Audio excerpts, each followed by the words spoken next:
Live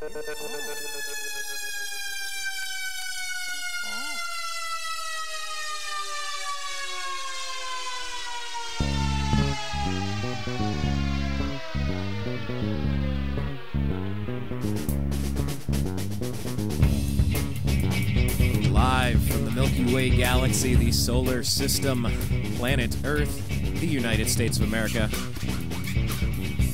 Los Angeles, California, to be specific. Hello, everybody. My name is Brian Engelman. Welcome to Strictly Browns, a subdivision of the Unhappy Hour, the world's only Los Angeles-based Cleveland-centered sports show that we're currently aware of.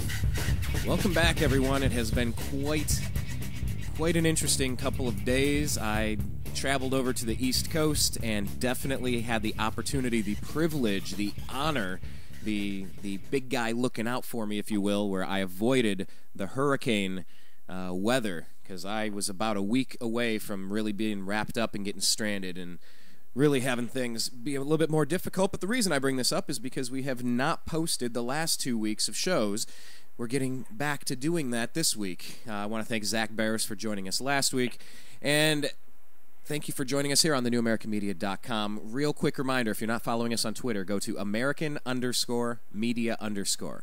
On Twitter, we're at American_media_. Go to youtube.com/thenewamericanmedia. And subscribe to our page, leave some comments, and check out our home base, thenewamericanmedia.com, where for the last week, we are still going to keep our interview with Gary Johnson, the Libertarian presidential candidate. We're going to keep it up there until the election, in case you don't know who he is, or if you're not even aware that there's someone running not named Obama or Romney. Check that out. Actually, I saw a really funny video where a little girl was crying, and they videotaped her. "What's wrong, sweetie?" "I'm tired of Bronco Obama and Mitt Romney." "It's okay, sweetie. I saw that. It's okay, sweetie. It'll be over soon." "It will?" "Yes." "Okay." So I thought that was really funny. So, yeah. It makes you long for the days of the one, transvestite guy crying about how we need to leave Britney alone on YouTube, huh? You know, if your daughter weren't right next to you, I would ask for you to do that reenactment. I would ask for you to recreate the "Leave Britney alone." I do have a ticking time bomb right next to me right now, and hey, easy with that, with those time bomb things. You know, the NSA and the Patriot Act and the NDAA, they're all snooping on these conversations, Brandon. Watch out for those buzzwords, would you? Well, especially with you, because you're someone that's trying to stir the pot a little bit more than most. Oh, I'm trying to stop the pot from boiling over, my friend. Well, if that's what you want to call it. But on to better news. Why don't we talk a little bit of brownies here? Let's do that. Let me introduce my guest. Brandon just had to jump in there over the Bronco Obama. "I'm tired of Bronco Obama and Mitt Romney." So funny. Look at the video. But, yes, we have our guest co-host for today. His name is Brandon Odell. Brandon and I did about 3.5 years of college radio at Bowling Green State University, WFAL, Falcon Radio. So Brandon and I, we still do this show Strictly Browns on the Unhappy Hour, and we talk Strictly Browns until it goes to overtime. So let's get back on track here, and real quick, since we haven't had the chance to, we touched on the Colts game real quick before we took basically a 2-week hiatus from broadcasting these episodes. Any takeaways from that Colts game? Basically I think it's the fact that it's certainly hard to win on the road. I think you can see a Colts team that, isn't the best team in the NFL, but is an improving team and is a team that certainly, they're at Lucas Oil Stadium. They have as good of a home field advantage as any team in football. Those Colts fans, who basically have been, used to winning for the last decade and used to competing for Super Bowls every year. They're going to be there to show up to support their new young quarterback, and Andrew Luck. Tip your cap to him. He and Brandon Weeden really, kind of played mostly to a standstill. Andrew Luck ran for the touchdowns. Brandon Whedon threw for, I believe, one, and should have been another one if not for the unfortunate drop by Josh Gordon. But such is life in the NFL. Sometimes sometimes it gets right in your hand and you go for a touchdown. Sometimes it hits you right in your hands and out it goes. Ask Braylon Edwards about that one. Well, it's also interesting that was right around the part of the field where the sun was shining in, creating this shadow/bright burst of white light moment. If you're an NFL receiver, you're still supposed to make that catch, but that's got to be difficult, Brandon. Do you play? Do you think that really may have caused some difficulty for the receiver? Do you think that played a role in that drop? Because without that drop, we'd be on a 3-game winning streak. That's why I'm rehashing this before we move on to the Chargers. But one thing to keep in mind as well is when that pass was dropped, there was still a significant amount of time left in the game. You don't know for sure that the Browns would have won that game. They've lost games. Let's be honest with ourselves. This past game against San Diego, I think that myself, along with most of the people at home, saw San Diego starting to charge it right back down the field. Pardon the pun, with very little time left, and you really thought that they were going to get in field goal range, and the Browns were fortunate to be able to, I guess, hopefully get a few good stout plays from the defense. Otherwise, it would have been a 2-game losing streak that we were talking about, and it would have been basically same old Browns. Because let's be honest with ourselves, when they had the opportunity to be able to put the game away by converting and keeping the ball in their possession, they weren't able to do it. So, either way, who knows what would have happened if Josh Gordon would have caught that pass. It certainly would have given us the lead, and it would have put us in good position to win a game. But, in the NFL, especially when you have a bit of a porous defense, as the Browns do, 5 minutes is a lot of time. Well, there's that phrase also, the best defense is a good offense. If you can just chew that clock Agreed. down and you can wind down the clock, it really takes pressure off. It lets your defense stay fresher, well rested. They're not getting worn down, so by the third and fourth quarter, they're just giving up out there. They're getting manhandled because they're just getting run over for so much of the game. That is something, unfortunately, the Browns have not been really good at doing. Talk about the defense, though. I want to get to the fact that Ruben and Phil Taylor are going to be returning this week against the Ravens. But before we do, let's go back for a second and talk about last week's win that you were referencing against the Chargers, 7-6. It was a close game. It was an ugly game. It was one of those AFC North type battles in inclement weather, and the Browns actually won this one. So many times we've seen these close games go the other side, where you find a way to snatch defeat from the jaws of victory, but they pulled this one out. What did the team show you a week ago? And before I specifically get into maybe what the team showed us from this past Sunday, let me remind you a certain game. I believe it was on December 19th of about 2005 or so, because I remember it was my dad's birthday is that day. A group of us went to a Browns-Chargers game that was about as cold and snowy as you can get.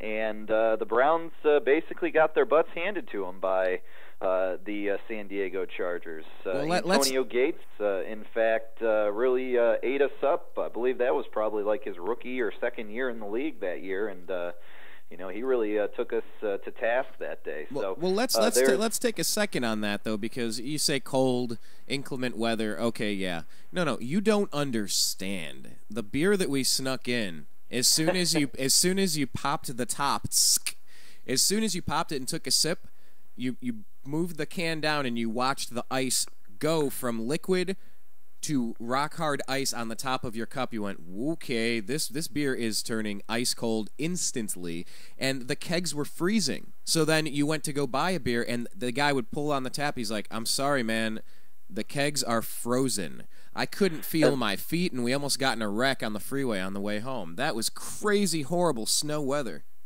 the beers that I don't think I think I was in Cleveland at the time, so I didn't get to experience your crazy wreck on the way home or whatever. But I think about the fact that the beers that we did end up getting from the kegs and stuff like that we had to actually share them amongst 3 or 4 of us at a time, just because of the fact that they were freezing pretty solid, or at least becoming slush. Oh yeah. If you let it sit for any more than 30 seconds at a time. Yeah. And so I mean, we were definitely that was a memorable game, but not because of the performance on the field by the Browns. So, let's just not say. I mean, that was an AFC North kind of game, but that West Coast sunny weather team had the better of that. And on Sunday we saw that the negative weather that we had was more of a home field advantage for the Browns, although the Chargers were able to run the ball pretty effectively as well. I don't think Ryan Matthews is nearly the back that Trent Richardson is, although there are similarities in the fact that both are very strong, stout runners. Both also have injury questions. It's just that Ryan Matthews' injury questions have stretched out into, I believe this is his 3rd season now in the NFL. But he ran the ball pretty effectively. It's just all in all, we had that 1-point lead and were able to force the Chargers to have to throw the ball a little bit more when it counted. And, Phillip Rivers just, the Brandon Weeden nor Phillip Rivers were really able to throw the ball with any kind of real authority, because I think the ball was probably slipping out of their hands, and it was almost like having to shot put it just to get it to the receivers. Well, let's talk about Trent Richardson. Yes, it was definitely a hard day to throw the ball, and when you did throw it, it was hard to catch. There were so many dropped passes, and I believe that Brandon Weeden leads the league in catchable I didn't even know they kept track of this stat, but I guess everything's kept track of now with analytics and whatnot. But Brandon Weeden has the most catchable passes that have been dropped by his receivers than any other quarterback in the league. So, sometimes it's because of weather, sometimes it's because we play a young wide receiver core, but there isn't a lot of stability in the wide receiver's ability to catch the important pass. And let's not forget, too, remember when Brandon Weeden had that wide-open touchdown pass. Who was that? To Ben Watson? He overthrew him. It hit him on the tip of the fingers. Was that Ben Watson? I mean, that was really... Yeah, I believe so, where you thought Watson maybe should have tried to lay out for it a little bit. Watson should have laid out, and Weeden just overthrew it. When you have a full 2 steps on someone, you don't need to be perfect. You just need to get it to him, and he couldn't even do that. But it was tough weather. But let's talk about the running back for a second, because Trent Richardson had a really bad game in Indianapolis. That rib was really bothering him, and they didn't want to push it. They basically didn't really play him in the second half. And then last week, 24 carries, 122 yards, and a touchdown. Richardson is really showing me something. I am impressed with this kid. He's the Adrian Peterson type game-changing running back that we needed to get, and we got him at number 3 last year. And when he's healthy, this kid is a really talented running back that totally changes the complexity of the team. What are your thoughts on Richardson right now? I agree with your sentiments about the fact that he can be a game-changing running back. I'm certainly not ready to put him in the same category as Adrian Peterson, because let's be honest with ourselves, as good as Trent Richardson has shown that he can be, he's really not put together back-to-back dominating performances yet. And he had one more 100-yard game. Didn't he have a 100-yard game against maybe Cincinnati the first time they played or something? But it wasn't 122. It wasn't as many yards as what he had on this past Sunday. But fact of the matter is that he is really the best running back that we've had here in Cleveland in a long time. Certainly, I think of names like Kevin Mack as coming to mind. I mean, we had Jamal Lewis on the very tail end of his career. I mean, Jamal Lewis, overall, if we had Jamal Lewis in his prime, Jamal Lewis would be a superior back just because of the fact that he did it year after year. But Peyton Hillis, I watched the Chiefs-Chargers game last night, and he just looks like a shell of his former self. I don't know if it's physical, I don't know if it's mental, but he's nothing but like a third-string running back at this point, and it's just insane to think that he was that dominant for that 1 year, but wasn't able to put it together in back-to-back seasons. So, until I can start seeing that consistency out of Trent Richardson, I'm not ready to anoint him as the new savior of the Browns offense just yet. However, opposing defenses are taking notice. Opposing defensive coordinators are having to game plan against him, and that's only going to work into the favor of Brandon Weeden, who, by all accounts is starting to develop a little bit. There's been a lot of a lot of knocks on his age, but if we can get 5-6 years out of him as a solid starting quarterback for the Browns, I think that there's a lot of us that would be very satisfied with that. Well, let me before we move over to the development of Weeden, let me just kind of highlight what Trent Richardson has done. I pulled this up here. Against Philadelphia, 19 carries, 39 yards. Pretty slow first game. The Browns lost by 1 point. But in general, the offense was non-existent that game. Yeah, a lot of turnovers, and Weeden has been changing his statistics. I saw he had the most touchdown passes out of all the rookies, at least as of last week. I'm not sure if someone surpassed him this week, but his second game against Cincinnati, Trent Richardson, 19 carries, 109 yards, and a touchdown, 5.7 average, and then he also had 36 receiving yards and a touchdown receiving. So I think those receiving yards are really important too, because when a play just doesn't develop downfield, nobody's open, you swing it out to Richardson and see what he can do. And that changes how the linebackers cover, and that changes how the defensive backs have to cover. He's valuable in a lot of different ways. And he converted a really nice, what was that, like a 3rd and 12? That last drive that the offense had the ball on Sunday, if there was something good that they did do, they got the ball deep in their territory, and they were able to possess it and gain, I believe, maybe like 3 first downs. I believe they got to maybe around their 45, something like that, before they had to punt it away. So they did, at the very least. They weren't able to possess it and put the game away, which is ultimately what you want your team to be able to do. But at the very least, they were able to possess it and change field position. And that's certainly one of the main reasons why, was because of the fact that Trent Richardson made something happen on that 3rd down play, and took a nice little screen pass for a very solid first down. Week 3 against Buffalo, pretty lousy display, 12 carries, 27 yards, not a whole lot receiving. Yeah, Following I was week, at that game. It was, wasn't much to see. No, well, once again, the weather was fairly miserable, and he was still coming off of, what was his injury? It was the ankle? What was it? Well, over the bone spurs in his knee? It was a little piece of hanging cartilage that had to be removed from his knee after having the surgery. I believe it was like last March or February or something like that. And this is a guy that missed all of the preseason, and that's a good time where your offensive linemen get used to, how the running back does what he does. It helps get the quarterback comfortable with what your running back's capable of doing when you can hit him out of the backfield. So, this team is really starting to gel. Unfortunately, we're 2-6. But to wrap it up here, he was very ineffective against Buffalo. Against Baltimore, though, only 47 yards rushing, but he did have a touchdown, and then he had 4 catches for 57 yards against them. That was his highest yards output catching. And then against the Giants, pretty decent game, 81 yards rushing and a touchdown, 47 yards receiving. Against Cincinnati, nothing against Cincinnati, really, 37 yards.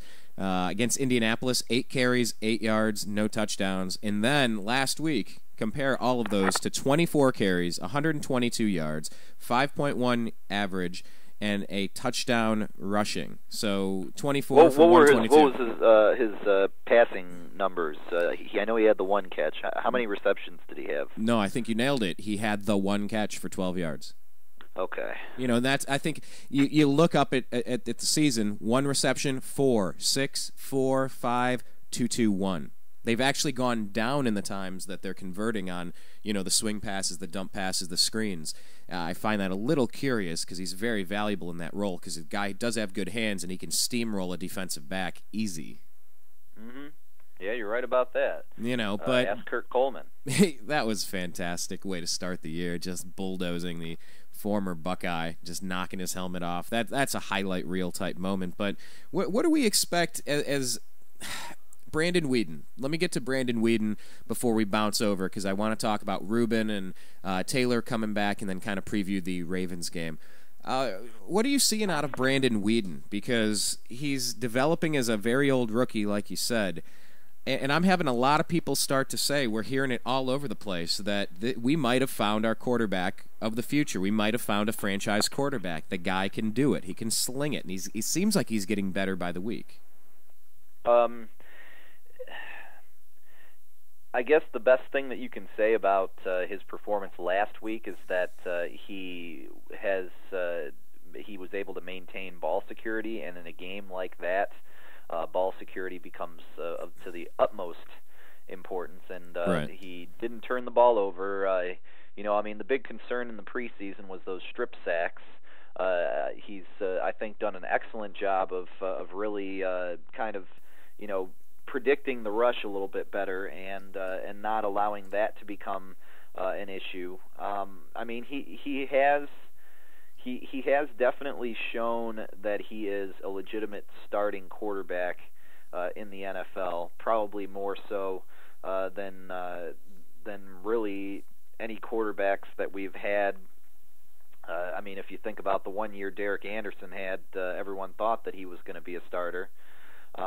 But definitely, who else have we had since '99? Tim Couch, I think, definitely had his moments, and I think that Tim Couch, injuries and really just having a very porous offensive line were eventually what did him in. But Tim Couch had potential. Definitely showed some solid moments for the Browns. Well, I think Kelly Holcomb showed a little bit of potential, sure. And minus that Dennis Northcutt drop that, I watched the Josh Gordon drop, and I thought of, oh, man, remember when Dennis Northcutt had that ball bounce right off his numbers against the Steelers when we could have went to the playoffs and we blew it? All we had to do was run out the clock. No, we did. We were in the playoffs. That was the playoff game. That was 2002. I'm thinking of what was that? That was that big Atlanta Falcons game that we had to win to get into the playoffs, and then we get there against the Steelers, and really all Northcutt has to do is catch that ball and run out the clock. Turns out he drops it. We had to give him the ball back. They scored and they beat us and knocked us out, and it was like, son of a really. Yep. The day after the Buckeyes won the national title. That was a big football weekend for us. The ups and the downs of being a Cleveland sports fan, you gotta love. Yeah. But no, Brandon Weeden, and I don't know. You watch Brady Quinn not really doing so well over with the Chiefs, and you consider Colt McCoy sitting on the bench. I'm still not done with Colt. I don't think he's a bum. I definitely do not think he's a bum. I think he's capable, and I think his shoulder's actually healed from the championship game. I still think we got a really good number 2 quarterback that could jump in and fill in if the need be. But Brandon Weeden looks like a Pro Bowl type quarterback. The dude can sling it. And he had 4 interceptions the first game, 2 more against Buffalo. He had 2 against Buffalo, 1 against Baltimore, 2 against the Giants, and 2 against. It's just you look at the guy. The past 2 games, no interceptions. Only threw for 129 last week, but he got the win. And the week before, 2 touchdowns, no interceptions against the Colts. So he's really starting to come along. And the guy, you can understand why the Yankees drafted him. The dude has got a strong cannon of an arm. Oh yeah, and I think that he's only going to continue to improve, provided that he can stay healthy and that. He can continue to develop a good rapport with some of his receivers. One of the biggest issues that he's faced is really just getting all these guys on the field at the same time. We were really starting to see a little bit out of Muhammad Massaquoi, and then he had that hamstring injury. And you mentioned Phil Taylor coming back. Is there any word on whether Massaquoi is any closer to returning to the field? I'm not sure about that. I'll take a look. I think he might be still a week or 2 away, but he's Massaquoi is a guy who has always had potential and has shown some playmaking ability, but just hasn't been able to, really put it together. And I guess that's always been his thing. And you look back at that concussion that he suffered due to James Harrison, and really as being a way to, changed the course of his career forever. But Travis Benjamin finally back last week after being out for a few weeks. Cribbs kind of, comes and goes with some of his issues that he's had. You're starting to see a little bit more out of Josh Gordon.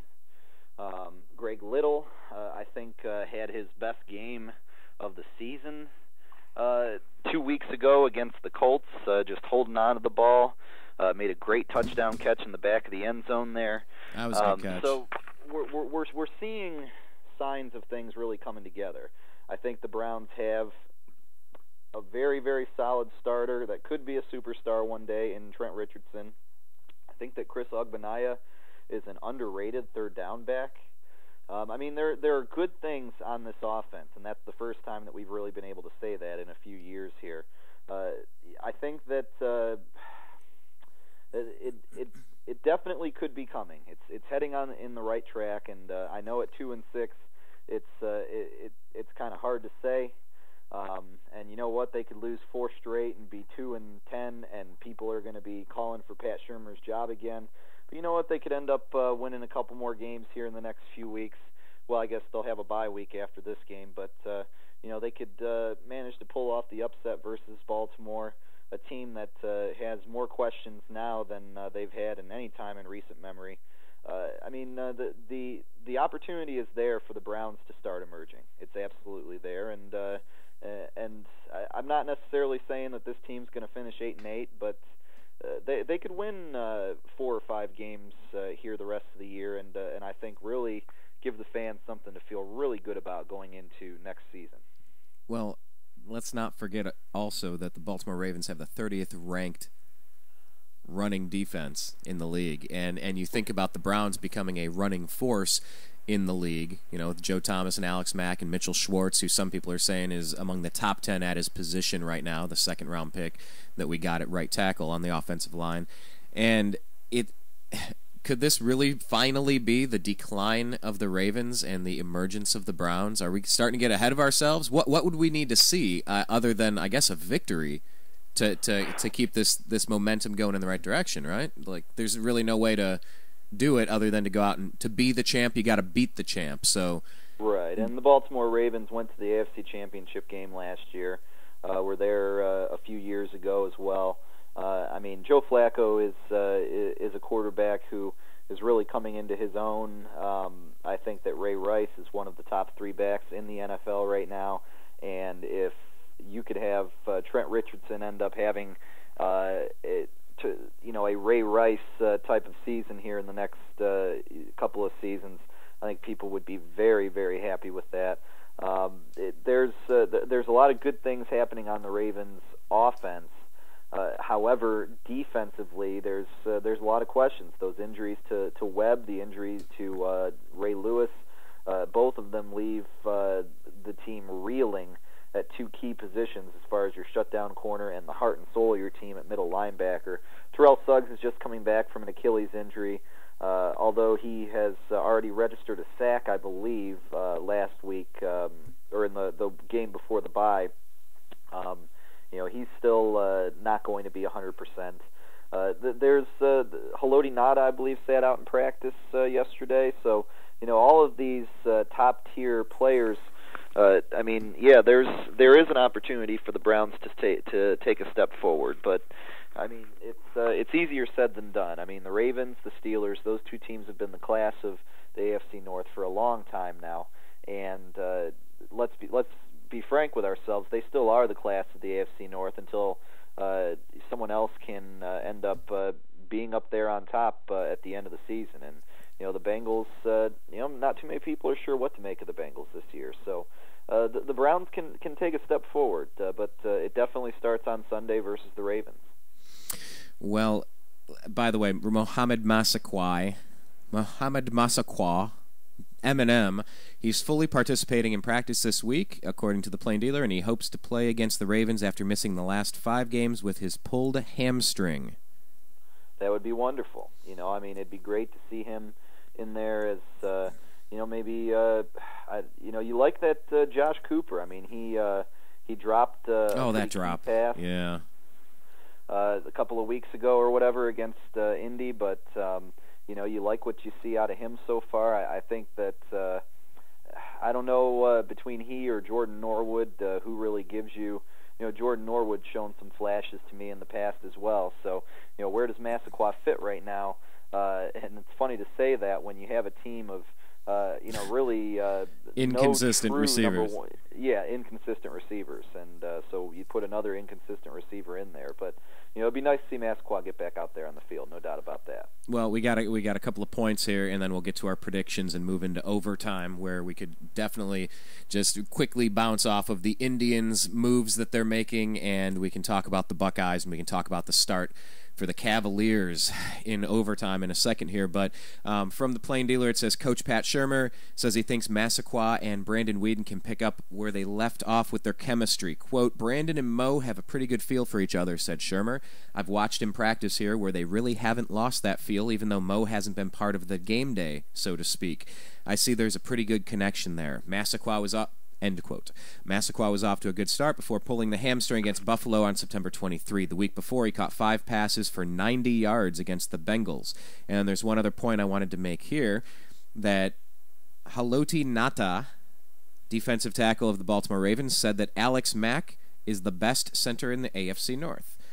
So, I think people are starting to realize that Mack is solid and Schwartz is solid. We know Joe Thomas is solid. They're seeing that Richardson is solid. They're seeing that Weeden is settling in. Josh Gordon, you got to respect. You got to watch out because he gets behind you. Weeden can get it there. And plus on the defense now, you got Phil Taylor coming back for the first game of the year. It's going to make a huge difference. Ataba Rubin is coming back, making a huge difference against the running game on our defense. And Joe Hayden's back from his stupid Adderall thing. So, I mean, this is a team that really seems like it's peaking at the right time. You said you weren't sure or you weren't willing to go out on a limb and say they're going to be a 500 team this year. I think they could be. I know it would be a stretch. I know it would be a stretch. But I think they're getting really strong right about now, and they're learning how to win. Let's not put the cart before the horse. They did still only win this game last week, 7-6. Okay, so it's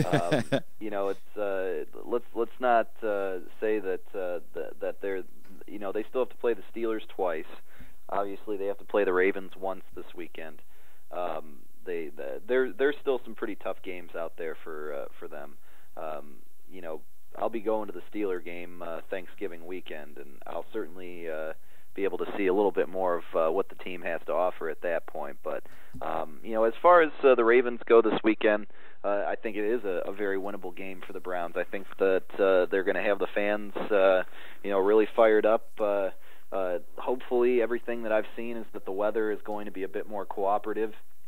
It's not going to be, a rainstorm. It's still going to be only about 45 degrees or so. But everything that I've seen says that that it's supposed to be dry, or relatively speaking, it's supposed to be dry. So the opportunity to throw the ball hopefully will be there. The Ravens are going to come to play. They got their butts handed to them by the Houston Texans before their bye, embarrassed basically. By that going into that game, the Ravens and the Texans were supposed to be 1-2 in the AFC as far as the top teams. Since then, we've really seen Denver start to be on the come. We started to see the Patriots really kind of get it together a little bit. You're seeing the emergence of the Colts. You're seeing the emergence of the Miami Dolphins, and so really the Ravens. Who still, either way, are leading the division, but they're in danger of starting to kind of fall into the middle of the pack rather than, kind of being a little bit more up on top. So they have a lot to play for, and make no mistake, they are not looking past the Browns this week. They are going to come out hard. They're going to come out intense, and they're going to come out ready to play. So this is going to be a tough game, no doubt about that.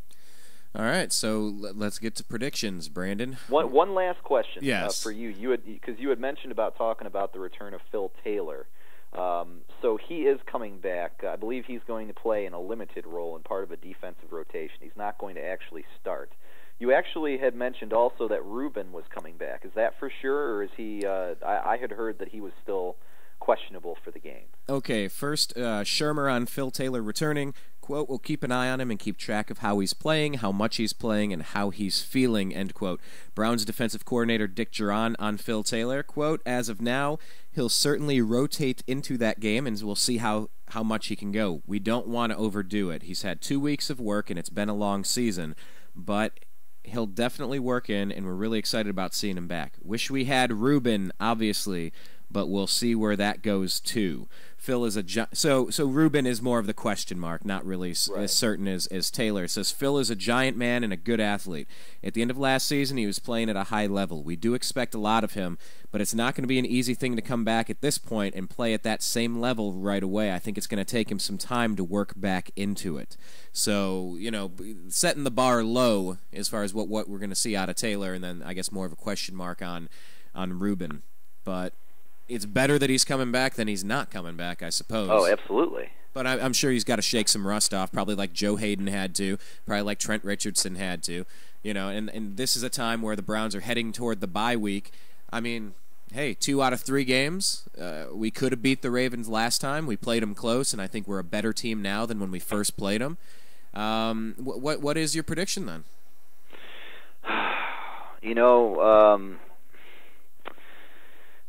This is going to be one of my hardest games to call. I mean, what offense do you see? What quarterback do you see out of Brandon Weeden? I mean, do we see the guy that's decisive and yes.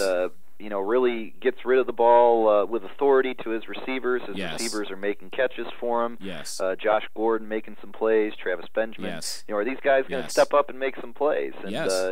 They're playing with the big boys this week. Yeah. Some of these some of these games that they've won. I mean, the San Diego Chargers. They've always been a team that have kind of been up and down. They've had some really awesome seasons, but never been able to get over the hump. The Baltimore Ravens. I mean, this is the big boys here. So this is the team that was in the that was one dropped pass away from being in the Super Bowl last year. So it would be really hard to pick the Browns to win this game, all things considered. However, they have a lot of injuries on the Ravens defense. So, if the Browns are going to win this game, they're going to win it very similarly to how they beat the Bengals, which means they're going to force Joe Flacco into some turnovers, and they're going to have to get a lucky break or two, and then probably still the Ravens are going to have a shot at it at the end, the same way that the Bengals kind of fought back into things and stuff. I think the difference is that Torrey Smith and Anquan Bolden. These are some good receivers. Anquan Bolden torched us last time. So, yeah, I don't know. I want to pick the Browns. I truly do, and yet my gut is telling me that they're not going to win this game.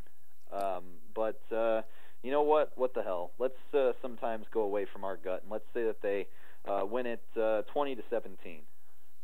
Let's get, how about Phil Dawson finally winning a game for the Brownies here? Yeah, I could be all right with that. Where I have it, I have Phil Dawson that he's going to have a busy day. I'm going to go 33. I think we're going to see a high-octane Cleveland Browns offense, 33-20.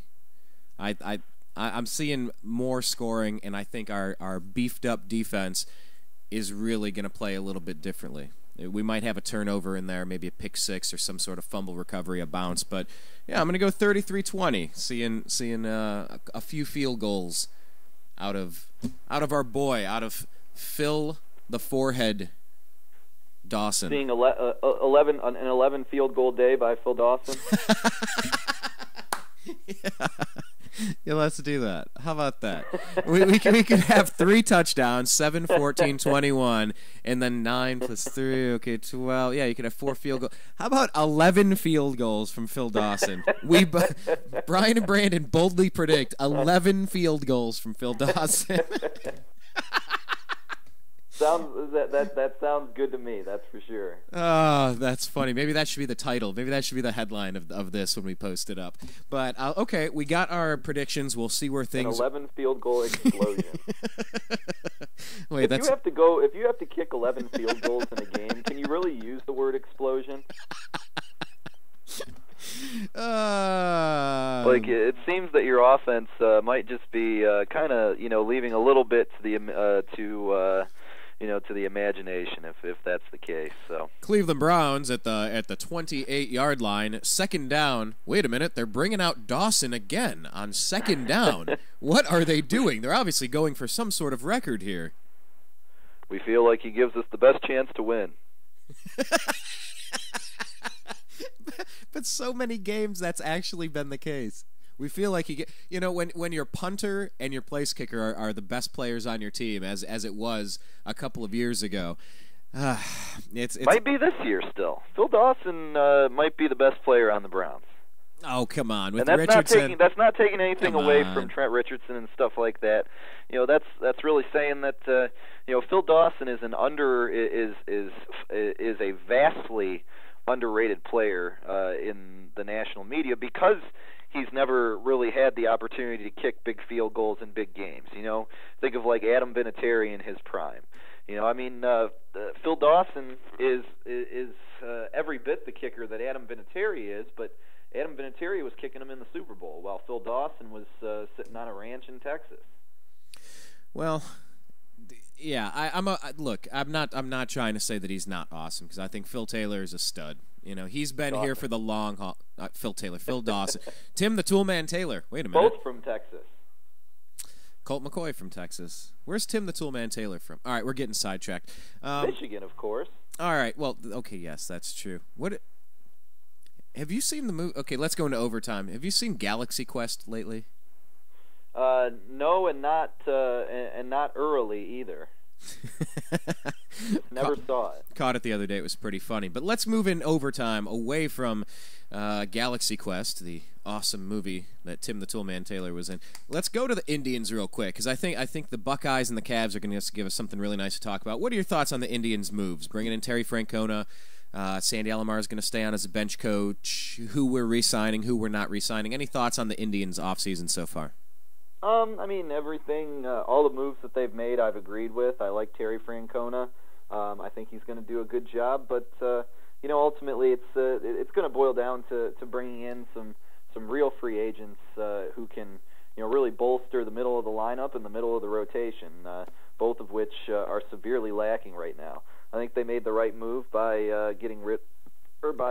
not picking up Travis Hafner's contract. I think his better years are well behind him. They didn't pick up the contract on Roberto Hernandez ni Fausto Carmona, and I think that's probably the right move too. They did pick up the option on Ubaldo Jiminez. I think the main thing is, the talent is there. It's just the mental side of things isn't, and maybe Terry Francona can get something a little bit better out of him. So I like all the moves that the Indians have made, but ultimately when the vast majority of your lineup is players who not only started the season in AAA but AA players, you're just not going to remain competitive. You're just not. So that's all I have to say about that. Shrimp kebab, shrimp on a stick. What about the Buckeyes, good sir? I had somebody stop me in Hermosa Beach. I was getting gasoline, something that's really hard to get over on the East Coast right now in the aftermath of Hurricane Sandy. But I was getting gasoline out here, and I had somebody, a Ohio State fan, notice that I was wearing my Ohio State Buckeye sweatshirt, and we started talking about the Buckeyes this year, and what was it, first team to 9 wins in the country and undefeated, and he said, well, I'm actually kind of glad that we're bowl ineligible because we were going to get our ass kicked by Alabama this year anyway. What do you think about the Buckeyes so far? You know, they show different things. Sometimes they hit for, 63 points, and then sometimes you're down to, single-digit wins in very blowoutable games. What are your thoughts on the Buckeyes so far? I'm really happy watching a solid, competitive, well-coached team out there. It's night and day from what I was seeing last year. Well, first of all, I need to make this point. Aren't most hurricanes, or even all hurricanes, sandy? I know. If you really think about it, there's a lot of things that get blown around, and I just thought that they could have come up with a better name for a hurricane than that. Or it's the perfect name ever. The most perfect name. As far as the Buckeyes go, I'm very I'm impressed with the job that Urban Meyer has done. Overall, I think that he is the perfect fit to really, bring the best out of Braxton Miller. But at the same time, too, the defense has left a lot to be desired this year, which is something that we're not really used to saying. But I don't know. I mean, you just don't see as much of that top-tier talent as what I would have hoped to have seen at the, you think about all those first-round picks that the Buckeyes are supposed to be able to they used to be just an NFL first-round pick factory, and the last 2 or 3 years, those real high talent players have kind of fallen by the wayside a little bit. So, not to say that the Buckeyes still aren't putting players in the NFL, but just not as much of them as what they used to. So, hopefully Urban Meyer in there for another year or two can start to really get some of those real solid defensive recruits coming up to Columbus from probably down south.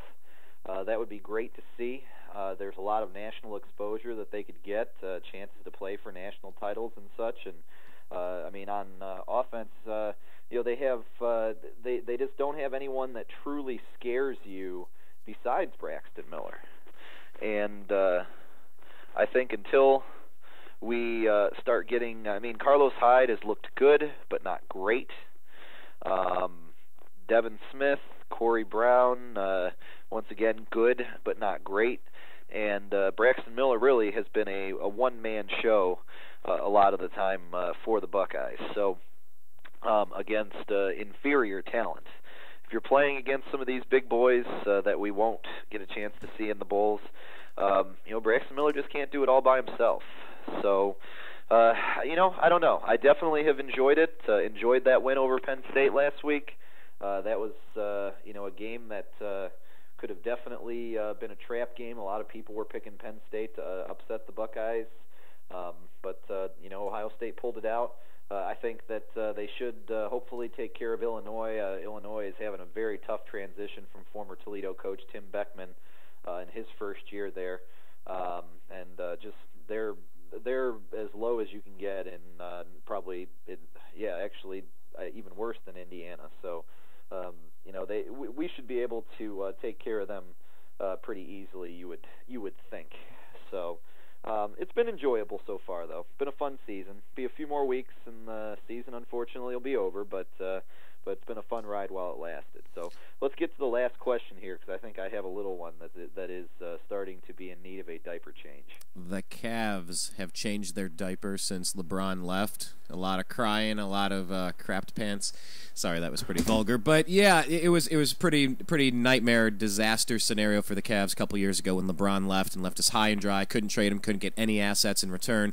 Okay, a couple of late first rounders from the Heat; those don't really count for all that much in the NBA.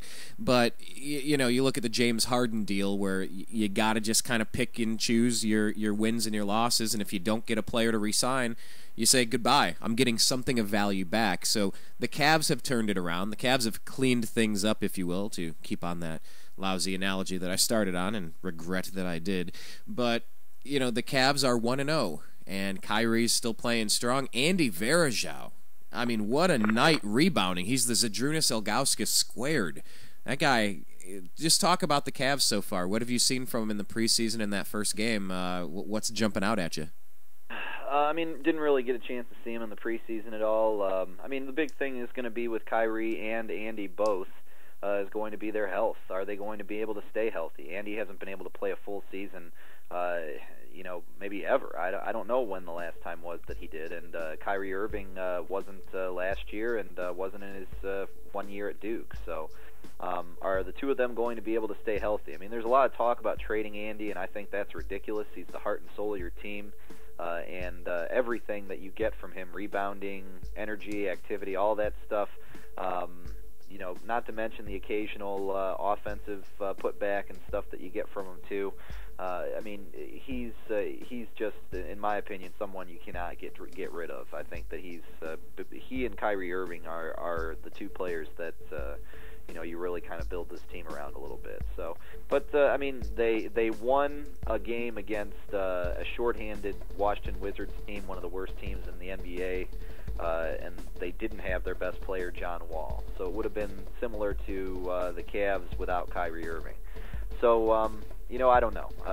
They'll play the Bulls tonight. Of course, the Bulls are without their top man, Derrick Rose, for a while still, who's recovering from that ACL tear in the playoffs versus Miami. I mean, I don't know. I don't know if the Cavs could they compete for a spot, as the 7th or 8th seed. Sure, but let's face it, 7th or 8th seed in the Eastern Conference sometimes is a team that only gets to 37 or 38 wins. So it's not really saying a whole lot. I don't think that they're going to be up there in the middle of the pack in those 4 or 5 seed areas just yet. But I mean, once again, it all hinges upon Kyrie Irving and how healthy he can stay. Well, and let's also remember that we have an owner that's willing to take on some payroll. So halfway through the season, we could add a couple of key assets. There's a lot of teams preparing for that luxury tax and really trying to figure out who they can dump and how they can really reorganize their team, whereas the Cavs have completely gutted their team, post LeBron James, and they're sitting in a good spot where they could acquire some assets. And I guess we'll just have to see how it goes as the season plays out. But it's nice to see 1-0 is better than 0-1. And yep. It's nice to see the young kids out there. Hopefully they can start gelling and come up together, 1 or 2, 3 years apart on all these rookies and second and third year players. It would really be nice to watch a young, talented Cleveland Cavalier team come into its own, kind of like how the Indians did in the mid-'90s. And they stayed together long enough to make a few runs at something special. So we're far way off from that, but it sure is nice watching the highlights now and watching the games of a competitive Cavs team. We'll see how it goes tonight against the Bulls without Derrick Rose. Brandon, I think we're about out of time for today's program. I want to thank you for joining us again. Do you have any final words on the way out the door? Go Browns. Go Browns. Brandon, thank you very much. We'll be talking with you next week, buddy. Sounds good. All right, take care. That was Brandon Odell, co-host of Strictly Browns here on thenewamericanmedia.com. Please make sure that you're connected with us here at the TNAM Radio Network. Go ahead to Facebook, search The New American Media, and like our Facebook page. Subscribe to our YouTube page, youtube.com/The New American Media. Leave your comments below this article, and check out some of our other stuff. Interviews with Gary Johnson, John B. Wells, Ben Swan. Check out the rest of the site. There's other things going on. And make sure you're following us on Twitter at American_media_. Getting ready to broadcast Agree to Disagree today. We're going to talk about Benghazi. We're going to talk about the NYC Marathon and the vote on Tuesday. My name is Brian Engelman. Thanks for listening, everybody. Take care. You are listening to The New American Media.